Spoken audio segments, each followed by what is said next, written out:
কোন এটা দিশত জুবিনদাৰ অভাৱ পাইছিলোঁ আমি? সংস্কৃতিৰ ক্ষেত্ৰত, জাতি ৰক্ষাৰ ক্ষেত্ৰত, ভূমি ৰক্ষাৰ ক্ষেত্ৰত এজন ল'ৰা হিচাপে, এজন বৃদ্ধ বয়সৰ এজন মা দেউতাৰ কাৰণে, প্ৰত্যেকজনৰ কাৰণে তেওঁ হিয়া জোকাৰি যোৱা, হিয়া ঠাই ল'ব পৰা গীত গাই আহিছিল। সংস্কৃতিৰ ক্ষেত্ৰত সমাজ এখনত বহি থাকা, তুমি তাতো জুবিনদাৰ এটা গান পাবা, এটা নহয় বহুত গান পাবা, য'ত তুমি সেই জেগাতে সেই জেগাত থাকি জুবিনদাৰ এটা গান শুনিব পাৰিবা। সমনীয়াৰ লগত থাকা, তাতো তোমাৰ এটা গান থাকিব পাৰে জুবিনদাৰ, অভাৱ নোপোৱা। নিজৰ ভালপোৱাজনৰ লগত থাকা, হিয়াত ঠাই ল'ব পৰা এটা গান জুবিনদাৰে বাজি উঠিব। ধৰ্মীয় অনুষ্ঠান এটাতো তুমি জুবিনদাৰ গান নুশুনাকৈ থাকিব নোৱাৰা, তাতো তোমাৰ এটা গান জুবিনদাই বৰঙণি হিচাপে দি ৰাখি গৈছে। তুমি এটা কোন ঠাই ল'বা য'ত জুবিনদাৰ গান বাজি নুঠিব? ইমান এক অৱদান,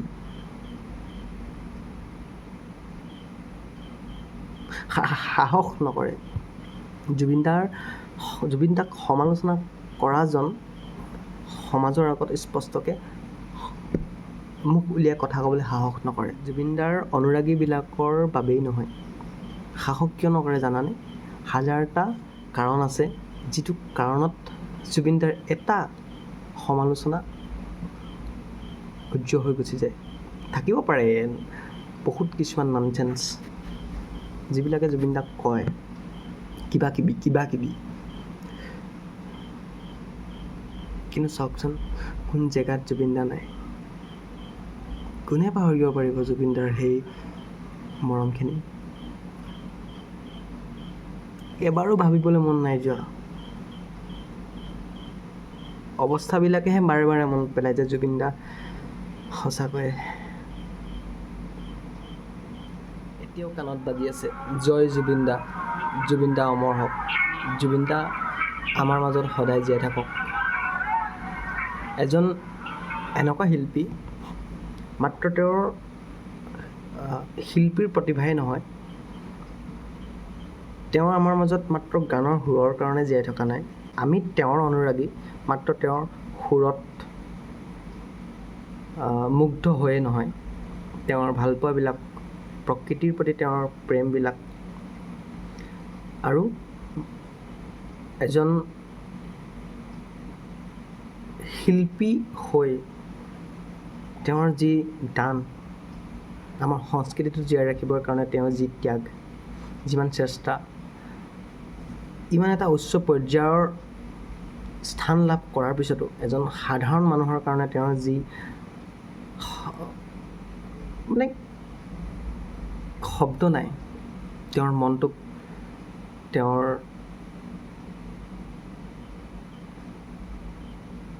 প্ৰেম ভালপোৱাবিলাকক বৰ্ণনা কৰিবৰ বাবে।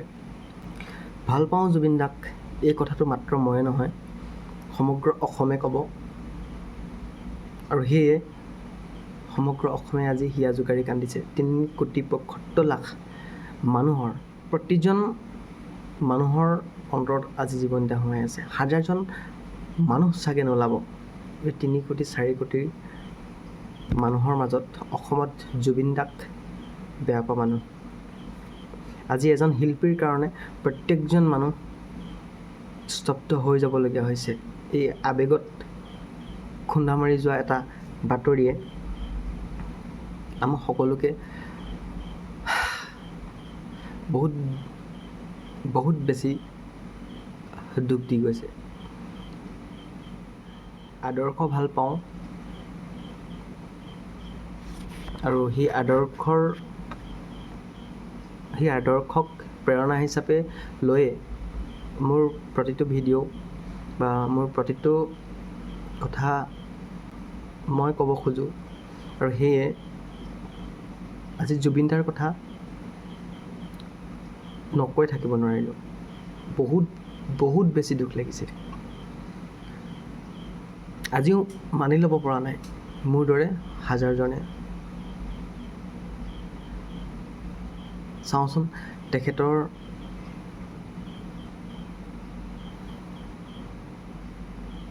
ক'বলৈ আৰু বেলেগ একো নাই। এতিয়া অলপ আগত শিৱসাগৰৰ দলমুখ চাৰিআলিত ওলাই গৈছিল। হাজাৰ বন্তিৰ প্ৰজ্বলনৰ দ্বাৰা তেখেতৰ আত্মাৰ চিৰশান্তিৰ বাবে আমি প্ৰাৰ্থনা কৰিলোঁ। আৰু তাত জয় জুবিনৰ যি জয়ধ্বনি, সেয়া সঁচাকৈয়ে বহুত ভাল পোৱা আৰু বহুত প্ৰেম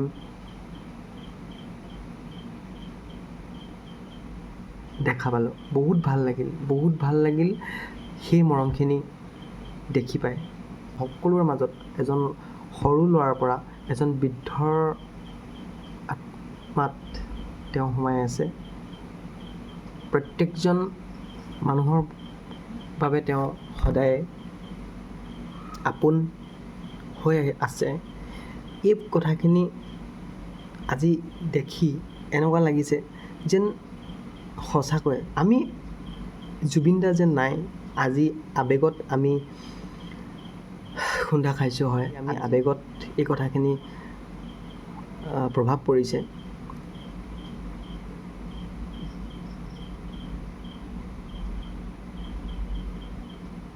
কিন্তু আমি উপলব্ধি কৰিম আৰু কেইটামান বছৰ পাৰ হোৱাৰ পিছত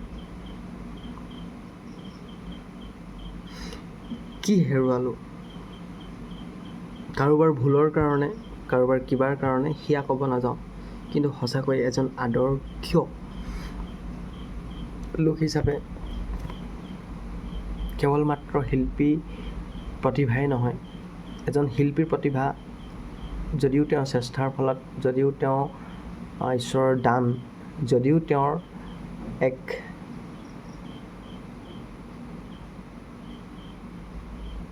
কি নাজানো বৰ্ণনা দিয়াটো ইমান সহজ নহয়। তথাপিও তাৰ আঁৰৰ কথাখিনি এবাৰ ভাবোচোন।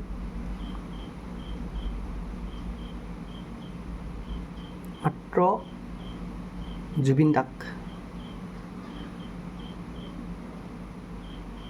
গানৰ প্ৰতিভাৰ কাৰণে ভাল পোৱা নাই।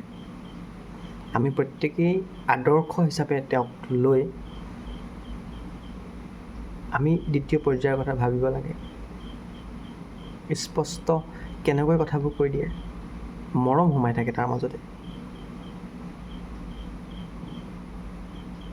ইমান এটা সাহস কাৰোলৈ কেয়াৰ নকৰোঁ বুলি ভুল এটা দেখিলে স্পষ্টকৈ আঙুলিয়াই দিয়া মানুহ অসমত দ্বিতীয়জন কেতিয়াও দেখা নাপাম।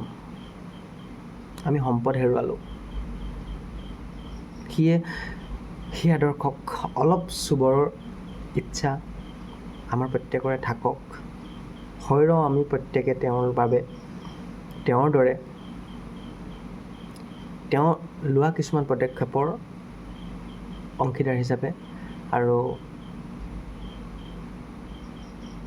সেই আদৰ্শই আমাক যেনেদৰে জোকাৰি গৈছে, তেওঁৰ প্ৰেৰণাবিলাক, তেওঁৰ মৰমবিলাক একোৱেই শেষ নহয়গৈ। জুবিন দা, সঁচাকৈয়ে তুমি য'তেই আছা শান্তিত থাকা। তুমি আমাৰ কাৰণে সদায় প্ৰেৰণাৰ, আমাৰ কাৰণে সদায় আদৰ্শ এজন, আৰু আমাৰ মৰম আৰু ভালপোৱা তোমাৰ কাৰণে সদায় থাকি যাব। শেষ উশাহ পৰ্যন্ত ৰাখিম।